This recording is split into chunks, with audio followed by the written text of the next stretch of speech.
There's so much talk about what do we clean with to kill what? How can we keep our dogs and our puppies safe in our kennel? Because at the end of the day, it's not just about medicating, it's also about cleaning, because dogs will just continue to reinfect themselves, and if we can't keep the environment clean, there's just a greater chance of them reinfecting themselves. So it's hitting the parasites and the viruses and the bacteria from both ends. I have found no other way than to use medication for dogs, and then also finding the right agents to clean. And then that same balance of over medicating, over vaccinating is chemical use and where and how. So here's just, I'll share with you what I've learned and what we do. We do ammonia kills coccidia. So you have to have ammonia, and you get it like the Family Dollar Family Tree. It's like $1, like a half a gallon or something. And I put that 100% in a spray bottle, and we spray it directly on the floor, let it sit for a minute, go busy and do something else, and then you come back and mop it or wipe it down. Then we do bleach. So we'll spray bleach on the floor, then we'll mop it or, wipe it down. Then we'll spray an all disinfectant cleaner, something that will get bacteria, viruses, MRSA. We've had that spread through our kennel. It was devastating. So we'll spray that on the floor. All of these agents are 100%, except it depends what antibacterial you get. Like if it's Kenasol or 256, you do dilute it. So I just do what the instructions say, and I put it in a spray bottle, and we spray it directly on the floor and let it sit for a minute. Then when you're all done, you can take clean water and wipe all the residue off the floor. You can take a towel and dry it. Our puppies are outside. They're not by the chemicals. They're not breathing this in. We do wipe off any residue. So that's how we clean our kennels for our puppies, because they're more susceptible to viruses, bacteria, parvo, all of those things. So you can also use Parvusol, but if you look on like Kenasol and 256, veterinary kennel cleaning, they do cover parvo also. So just look and see. I've switched it around. I will say like that, my all-inclusive cleaner, I have switched brands several times. I've used different ones. I didn't want anything to get resistant in my kennel, so I've intentionally done that. But as far as ammonia, it's ammonia. As far as bleach, it's bleach. And that cleaner, I've used several different kinds and types. Then of course outside we pretty much do the same thing, except for where they're going potty. The same 3 ingredients, chemicals, and then we'll just use a pressure washer or a hose to spray it all down and let it dry. Is it ideal? No, of course I don't want chemicals around my puppy, but I have found that if I don't, there's far worse consequences than cleaning with chemical agents. Inside the whelping box, because puppies are like 80% water, and they will absorb things into their skin so much more readily, we don't use any of those chemicals in the whelping box. We use Purell antibacterial cleaner. They're safe for food surfaces. We spray that in the whelping box. Now, after a litter leaves the whelping box, before another litter comes in, we do what we call a complete clean. So that's when we get the ammonia, the all-purpose cleaner, and clean it all out, rinse it with water, let it dry, and it's ready for another litter. So we'll do that complete clean. Here's the kicker. Here's my little top secret for you. The best thing you can use to kill anything, if you did one thing, and if you just want to be really holistic, you need fire. Like, light it up. Get a propane tank, get a weed torch. And look, I'm the most unhandy person ever, and I can do this. Okay, so you hook it to the propane tank, you get a lighter, you turn a little knob, light it, and it goes, and then I can adjust how big my flame is with my little knob, and I will run that across and in whelping boxes, across the floors, anywhere on the floors we walk, inside the puppy kennels, on the fencing, on the pavers, on the cement, on the rock outside. I'll run it over artificial grass just more quickly. I fire up everything. So after a litter leaves, we'll take the torches and the fire in the kennel and in the whelping box, and we'll just run fire on everything.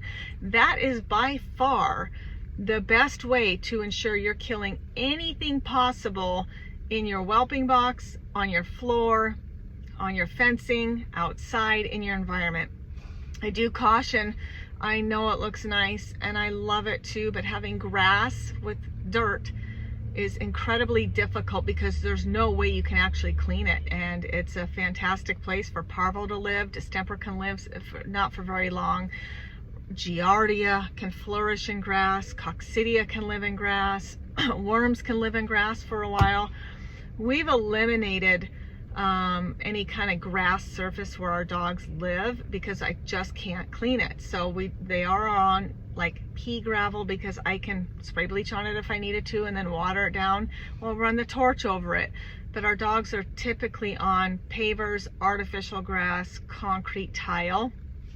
And of course they all have elevated beds and they have other play surfaces, but where they will poop and pee, mainly poop's the issue, right? Everything is in poop, is on surfaces that we can bleach, ammonia, broad spectrum antibacterial, and ultimately fire. So if there's one thing you buy for your kennel, get a propane tank, get a weed torch, Home Depot, Amazon, and light it up. You can do it inside. You can run stuff, you can run it on there. I used to use, before I had my nursery, I'd buy remnants of like the what is it? It's not tile, it's the remnants.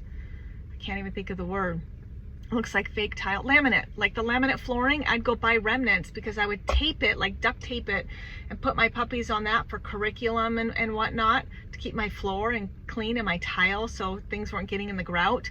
I light that up too. I just have to run a little bit faster with the fire and I just go over it a few more times. So you learn very quickly, I promise. You learn very quickly how long you can run over your surfaces on the concrete and the pavers. I mean, we really, we're going at like this speed, really letting the fire hit everything because just imagine, Giardia eggs are popping, any larvae from parasites dead, anything on there, MRSA, everything is being killed. Run it over a few times, run it up and down the walls if you have tile. And it's also a good time to reflect and be like, if I can't use fire on this, I don't want my dogs on this surface because ultimately I can't keep them safe. And you don't want things transferred from new puppies you bring in potentially for your program, litters that just went home, people bringing stuff in if you allow people in. So it's just really a safeguard to make sure that you can eradicate everything and then start new for your new puppies. Since we implemented fire in our program, I will say far less problems, especially Giardia. Like we were fighting Giardia to the point I was ready to quit. And we implemented a really good, what we found, a medication deworming protocol with the fire. So grab your torch today. Put it on your Christmas wish list, whatever you need to do. I feel like it's a must-have. Even if you're in your home, you can still fire up things around door frames, inside the doggy doors where they go. Like make sure you run the fire across everything where poop could be. And poop can be where paws can be. So time to reflect and make sure, are your surfaces able to take some fire and clean and eradicate everything. Talk about taking the pressure off. What do I mean by that? Of course, take the pressure off yourself. That's always a life lesson, right? I'm talking about making sure we educate our clients or we ourselves take the pressure off. The first way that we do this typically is when a mom is delivering her puppies. We don't mean to. So let me just start that off from the get. This is nothing anybody's doing intentionally. I don't think people even realize the impact they're having negatively by trying to do the right thing, okay? So when a mom is delivering, we tend to hover, stare, baby talk, the whole, we're putting our hands on their stomach. We have this intensity about us. There's no way around it. We're like, are they contracting? Is a puppy coming? We keep lifting up their tail. We're fussing. We're fidgeting. The dog sees it as, what am I doing wrong? They keep staring at me. They keep touching me. I'm feeling this energy. What's happening? What am I doing? And you're putting it on them in the exact opposite way you're trying to. We're like caring and concerned and trying to be on top of it, make sure nothing goes wrong. But our feelings are not telling them that. Our intensity and our energy are not telling them that. We're telling them something's wrong. And they think it's with them because all of our focus and pressure is on them. So be really careful and cognizant of when a mom is even delivering. I have to remind myself this every time. Any staff that I've had deliver puppies for me, this is my first lesson I give them. Don't be hovering. Don't be putting that energy in there with them. In fact, we don't even sit in the whelping box with them until they pushed out their first puppy. We're watching them from camera, or we're sitting outside of their whelping box. This is the time when I say act not present. Sit on your phone, put a movie on. Completely keep in check. You're not putting any energy on them. You're not staring. I mean, in the dog world alone, staring makes people feel uncomfortable, right? I mean, even to people, staring makes you feel uncomfortable. How would you like if someone's staring at you like this? It's uncomfortable, all right? We don't mean to do it, but that's what's happening. Now, it can then translate to new owners do this with their new puppy. So the very first interactions a new puppy can have when this is done wrong is when a human tends to put too much pressure on the puppy. They're fussing over them. They're worried about how fast they're breathing when they're sleeping. Oh my gosh, they're just following them around and fussing, and they have that same intense energy. It's coming from a loving place, but that's not what's being translated to the puppy. So the puppy's thinking like, why is this human putting so much pressure on me? What am I doing wrong? Can I not pee alone? Can I not sleep alone? Am I not allowed to eat alone? Like, they're staring at me constantly. And it will start to make the puppy feel really, really unsure of their environment. And anybody, human or dog, when you feel unsure, uncertain about something, things start to fall apart. And this is the start of not even be able to have a healthy bond with your puppy and build a foundation of trust and respect. This is almost always, this energy is translated from children to puppy, just because children's energy can never be that of an adult. Children's energy mimics more of a litter mate. So you add the litter mate energy on top of, typically, almost every child's different, a much higher intensity of a child. They get more excited. Their gesticulation is faster.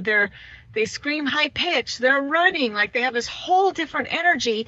And when it's turned back on the puppy, and the child's just like so excited to have a puppy and so excited to play with the puppy and have those interactions with the puppy. But look at it from the puppy's point of view. Look at it from them, feeling this energy, feeling this pressure, wondering like, what the heck did I do wrong? Like, what's going on? And they start to question everything. And this is where, too, puppies can start to get fearful. And then we hear, oh, they're growling. We go to pick them up and they're growling. They're running when we try to take something from their mouth. Like, it's because there's been so much pressure put on them. You're being unreliable. And there's this uncertainty about why there's all this weird energy pressure feeling that's put on them. So take the pressure off.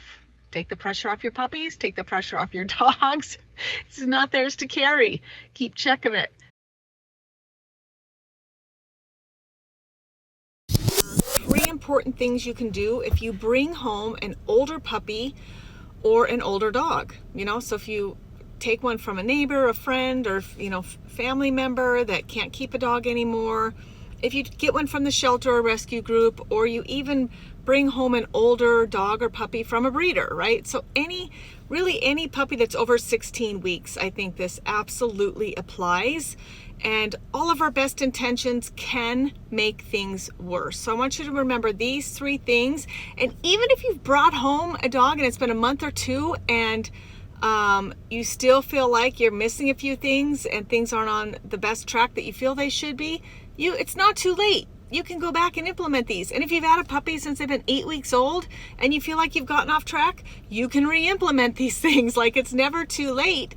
And puppies also go through like what I call like their teenage years, their puberty, between 7 months and a year. And even if you had things really squared away, they start acting out again. And you're like, what the heck? Like, that's normal and natural at that age. So compounded with, if they're actually being rehomed with a new human in a new place, a lot of things can happen that I really feel can be avoided. So here's 3 things. The first, make sure you have clear rules, boundaries, and limitations. That should be your number 1 thought going into this. Not how much I can love the dog, not how much I can pet the dog, not how much I can baby the dog and give them free access to everything because I want them to feel safe and secure and I want to build a bond with them.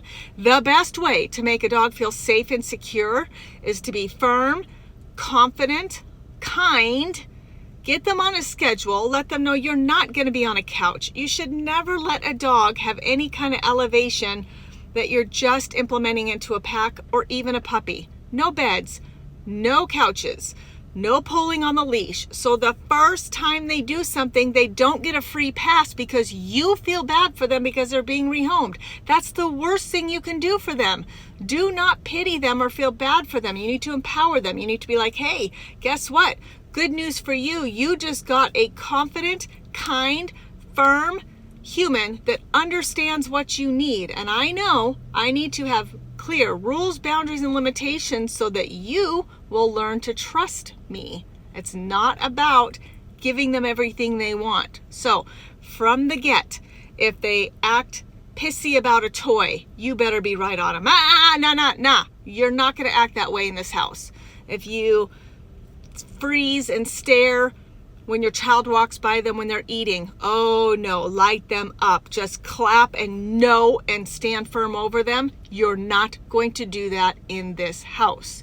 If they're acting in ways they shouldn't be around your dog, the instant they do it, be ready to correct. So your frame of mind bringing a dog in should be like, oh, I feel so bad for them. Let's give them everything for a couple days. Let them do whatever they want. They're adjusting. It should be the exact opposite. I'm going to let this dog know with no uncertain terms what's allowed and what's not allowed for the safety of my home, my children, my dogs, my cats, and for their health and safety.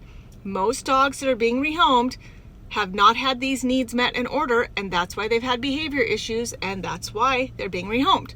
At the end of the day, a really well-balanced, well-behaved dog is not rehomed. Okay, that's just a reality, except under extenuating circumstances. Number 2, I teach the Power 3, but 2 of the Power 3 needs to be done very quickly. That's the sit on the dog exercise. It's the easiest yet most impactful thing you can do. And there's tether training. Both of these should be done day 2. You can look them up on my website, on my YouTube channel. For breeders, they're in the mini series at badassbreeder.com. Both of these, there's a playlist on YouTube that's called the Power 3 series. Go watch those. Really, really impactful and really easy things to do, but it will help start creating that bond while you're making sure if a dog's tethered to you, they can't be chasing the cat, they can't be causing problems with the children, they can't be pooping on the rug, they can't be chewing on the couch, and they're tethered to you and they're learning this safety underneath your leadership, which then makes dogs feel safe.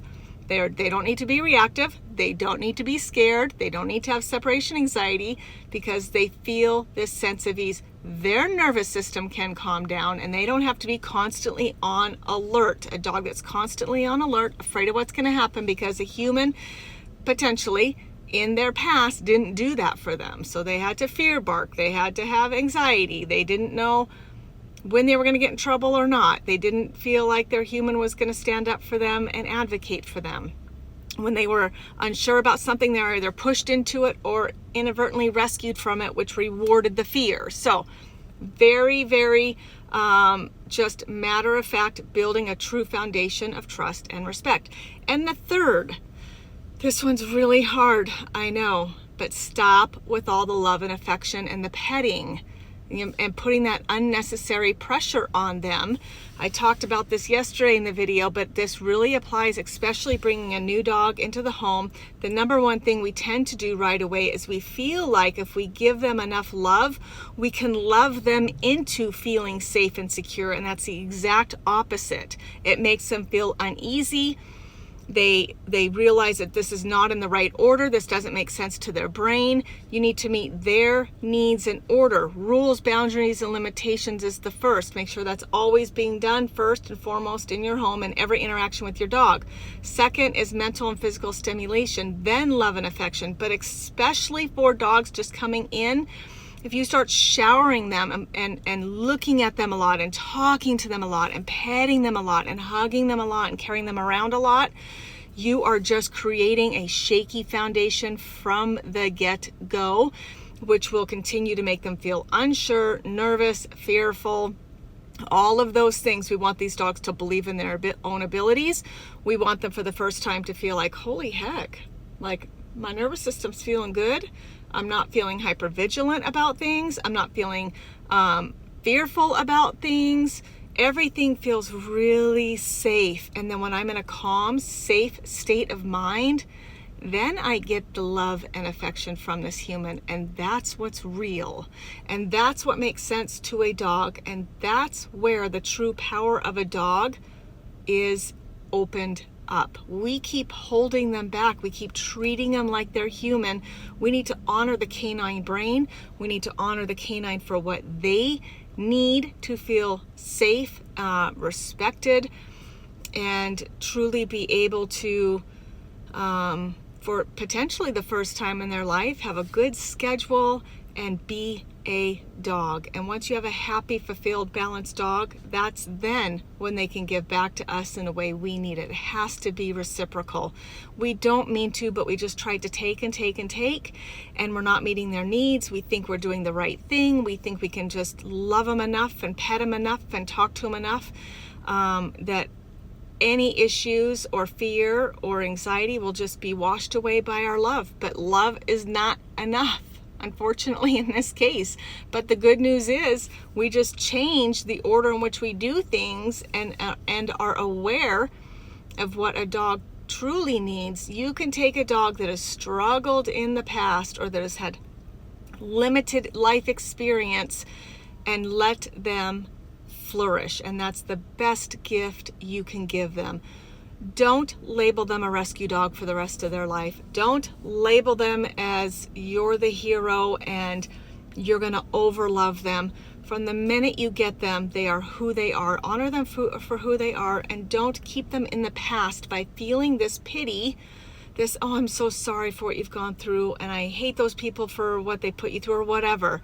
We tend to do that heavily with rescue dogs. So much so we have bumper stickers, we have shirts, we call our rescue dog for 5-10 years later. Oh, that's my rescue dog. Why are we still labeling and putting that pressure on them like something is wrong with them? Because when we have those feelings of feeling bad for them, they think it's about them. What did I do wrong? Why am I getting all this unnecessary pressure and feeling from them? Dogs live in the moment, and that's the beauty of the dog, and that's what we love about the dog. So live in the moment with them. Wipe their slate clean the minute they walk in their door, and both of you rise together. Empower your dog, and in turn they will empower you. And this is the beauty of the power of a dog. Thanks for joining me today, shotgun style. Have a good day. Bye.